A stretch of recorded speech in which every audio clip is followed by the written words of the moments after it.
Hi, everyone. Thanks for joining me for my April awards. This is a series where I share with you the fragrances that I wore the month before and categorize them in some made up award categories that convey to you how I feel about the fragrances.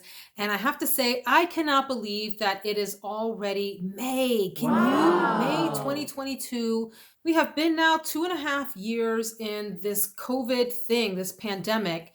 And I'm starting to see some really positive, solid signs that we're maybe moving out of the worst of it and into a better place. And I'm just overjoyed and delighted to be able to go outside, enjoy fresh air, and get back to some kind of normalcy, whatever we think that means. But anyway, the bigger point is that I cannot believe how quickly time flies, that it's already May and it's time to do the April awards. When I sat down to think about what goes in each category, I couldn't believe it. I was like, has another month really passed? And the answer is yes. So let's get to these awesome fragrances that I wore in the month of April. And I have a happy spoiler alert. One of my categories is the bottom three. And I don't have any this month. There are no bottom fragrances that I am considering putting on the chopping block. So yay for April fragrance experiences. So before we get into the categories, I want to pause and ask you as a viewer to drop in the comments your very favorite fragrance that you wore in the month of April. And my first category is my favorite blind buy. And again, disclaimer, it's not that I purchased the fragrance in the month of April, but I wore it in the month of April. And at some point it was a blind buy, and I have two. I have Alexandria Fragrances Fatale de Vanille, which is a dupe for Tom Ford's Vanille Fatale. And let me tell you, this is pretty spot on and super long lasting and potent and powerful. This is just a warm, cozy, let me talk about April real quick in Virginia. And so is March. It's the same way. You get some warm days and you get some cold days. So this was one that I reached for on a cold day, although I'd wear it anytime. But this is a warm and cozy fragrance that's very spicy and seductive and sensual. It's got vanilla and it's a thick fragrance. It's a thick, heavy fragrance. Ooh, that spiciness is just so right on top. I'm a big fan of Alexandria fragrances, if you're not aware. They are an inspired by house, although they have some of their original creations as well. And this one is a beauty. I would purchase this over and over again. Fatale de Vanille, you have to appreciate those deep, dark, sultry, spicy, vanilla, maybe ambery kinds of fragrances. Gorgeous. And then the other favorite blind buy, and this is one that had to grow on me. If you follow me on Instagram, it's at Veronica Says All. I welcome you to join me over on that community.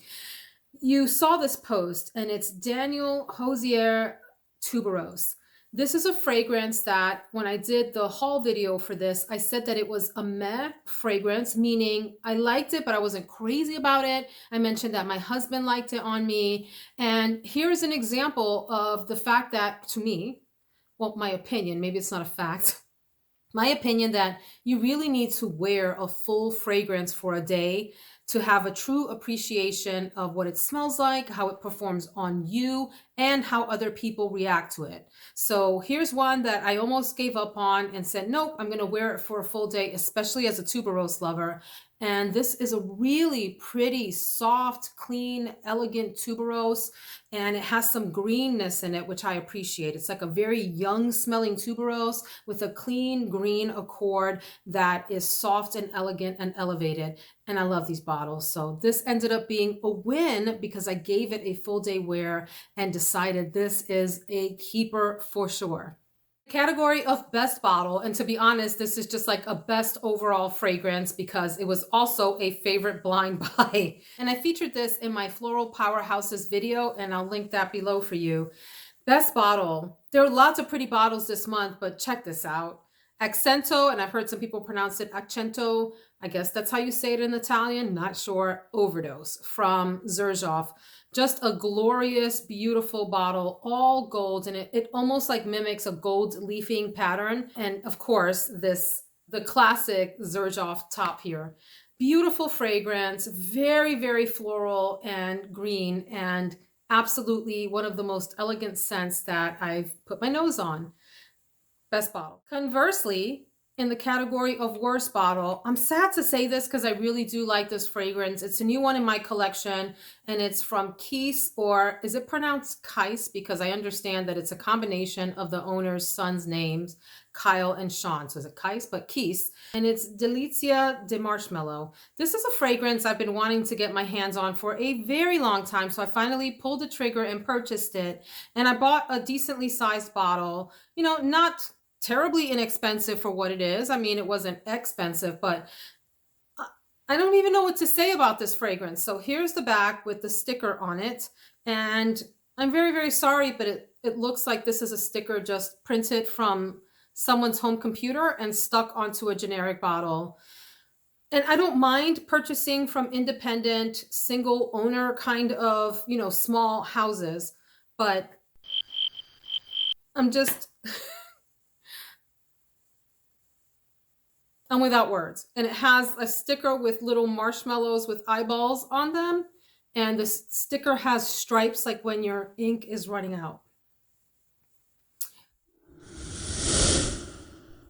So what I think we're going to end up doing is getting one of our cans of Rust-Oleum paint where you can paint something to look gold or bronze or silver, give it a pebbles look, maybe even give it a leather look, and probably paint this bottle. The fragrance inside is lovely.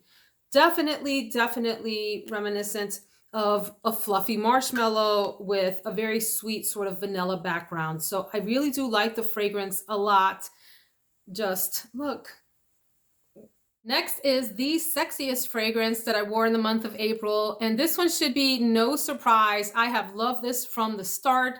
It was in my very, very first video. You guys, I have recorded almost 400 videos in a year. Nuts. Like, I don't know where in the heck I have found the time to do that. But if you scroll all the way down to the very first one, you'll see that this is in my very first video, which was my top 10 favorite fragrances.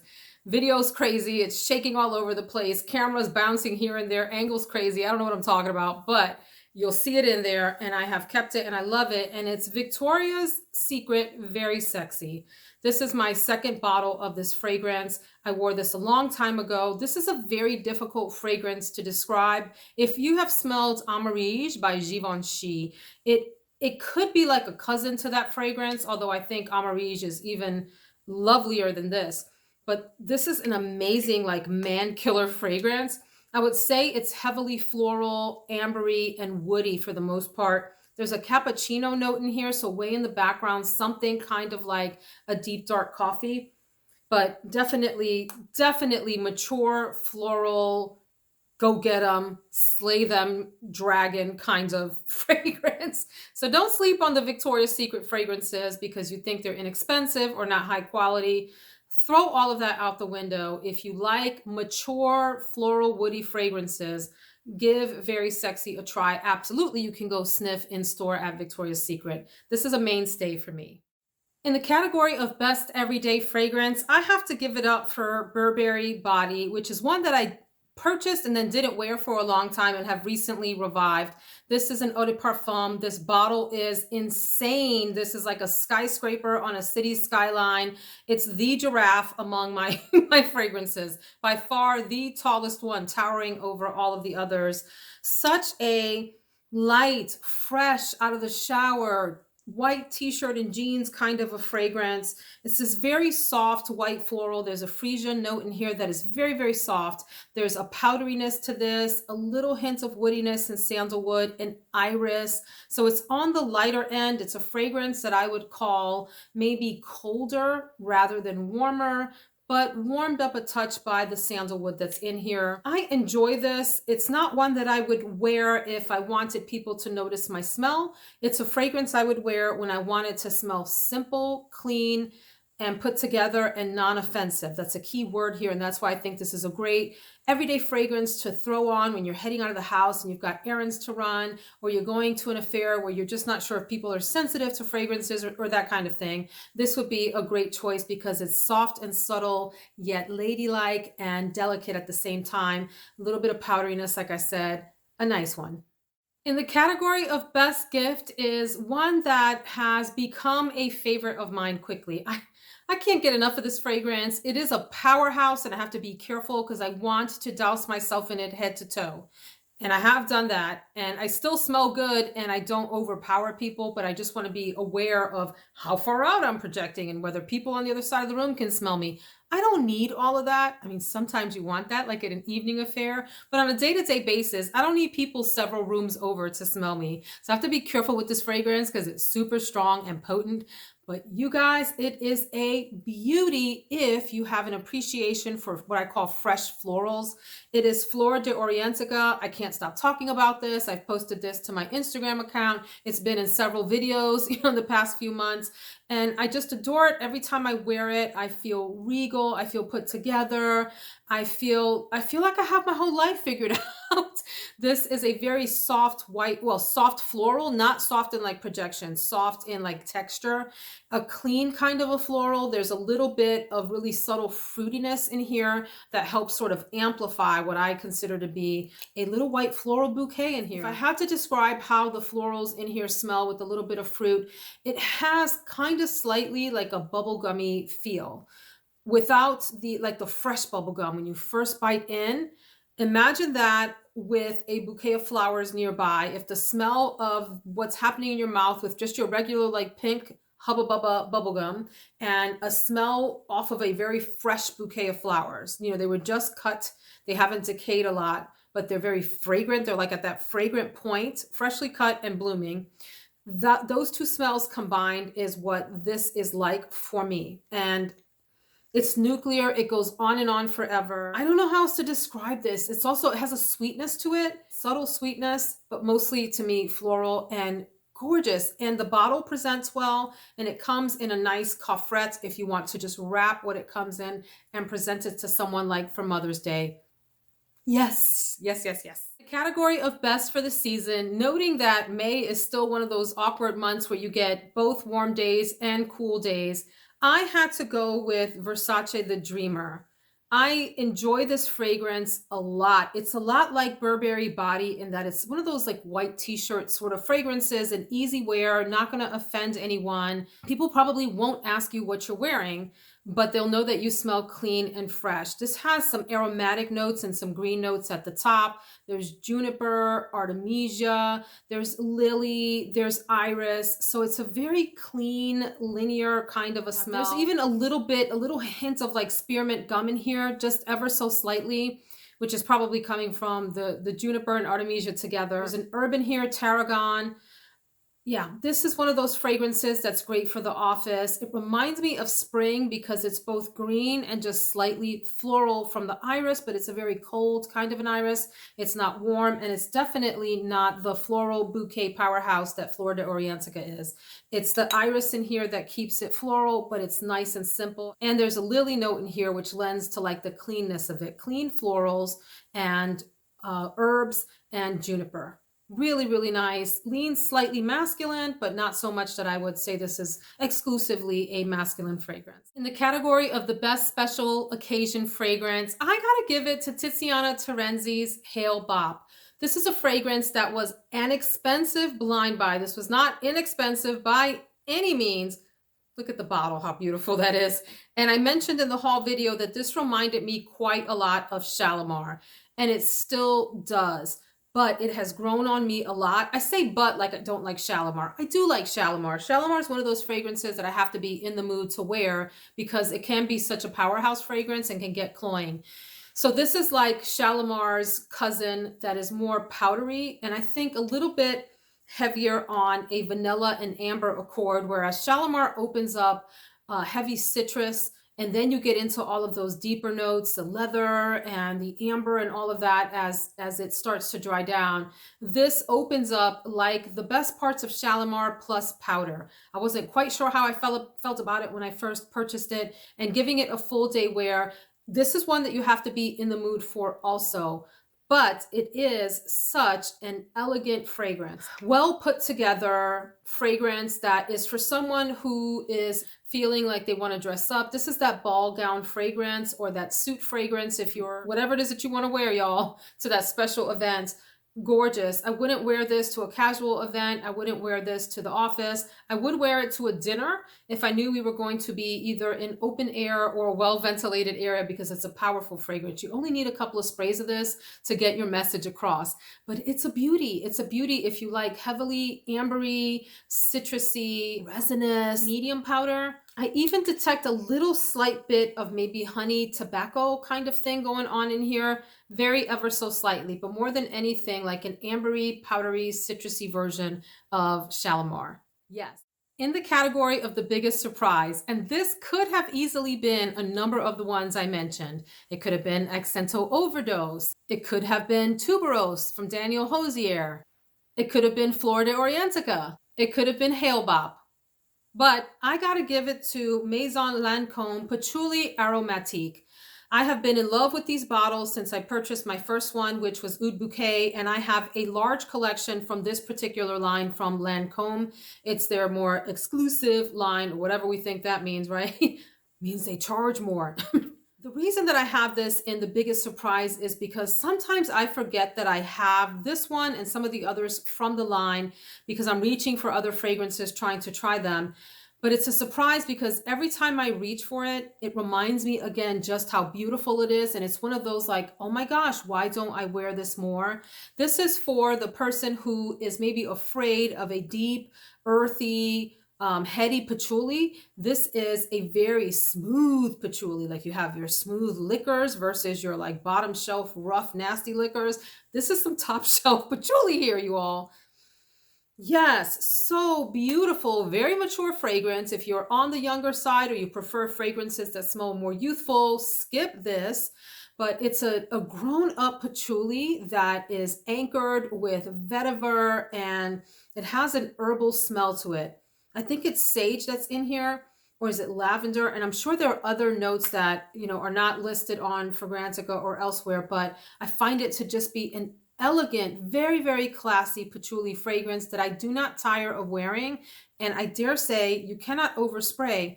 I know that's not true. I know you can overspray it, but to this nose that can take a big hit of fragrance, I like to spray a lot of this because I want to smell it during the day. And you don't need a lot, right? You only need a couple of sprays, but you can bathe yourself in, well, don't bathe yourself.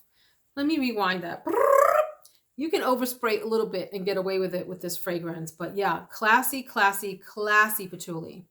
Speaking of patchouli, the next category is not a safe blind buy. Is there really a safe blind buy for anyone? No. I think what we mean with safe blind buy is we think it's a fragrance that a lot of people will find is acceptable. They'll be fine with it. It won't offend them. They won't turn their nose up at it. They won't get nauseated. You know, so that gets hard because people are so different in how they perceive and enjoy fragrances. But not a safe blind buy, but one that I think is beautiful is Nightfall Patchouli from Carolina Herrera. This is a fragrance that is more amber. God, that's a heavy amber. Maybe there's even tobacco in here, like a deep, wet tobacco. Amber, there's resins. This is thick, it's viscous, it takes up the whole room. The patchouli in here is very light. It's more so that resinous kind of thick, syrupy, sweet, ambery type of a fragrance. And it's potent and powerful. My husband and I share this bottle and he'll spray it twice. Like, you know how guys are, they'll, and they're done. Us ladies,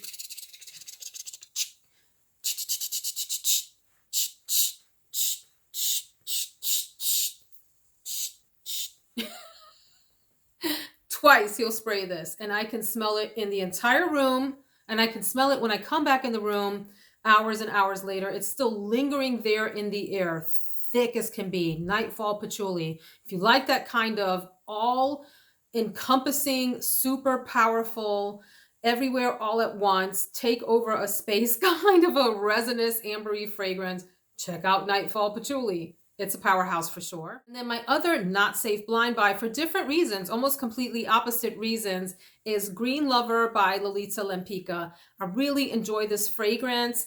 So this is like a spearminty, minty, almost like leaning in the toothpaste direction with vanilla fragrance, which is just an odd combination.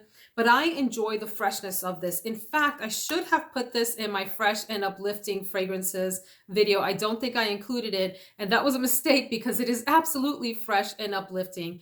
I feel very, very clean and happy. There's something happy, summery, bright, cheerful about this fragrance, but you have to not mind that smell of like spearmint on you because you get a lot a lot of that. So I enjoy this a lot. It does die down a bit. It's not like this one is nuclear, stays on your skin and projects out to the far corners of the galaxy all day long. This one comes on strong and then settles down. You get a nice little scent bubble out of it, and I think it lasted probably through about dinner time for me, but it wasn't overpowering. At least I don't think so, right? It was just a nice little cozy scent bubble.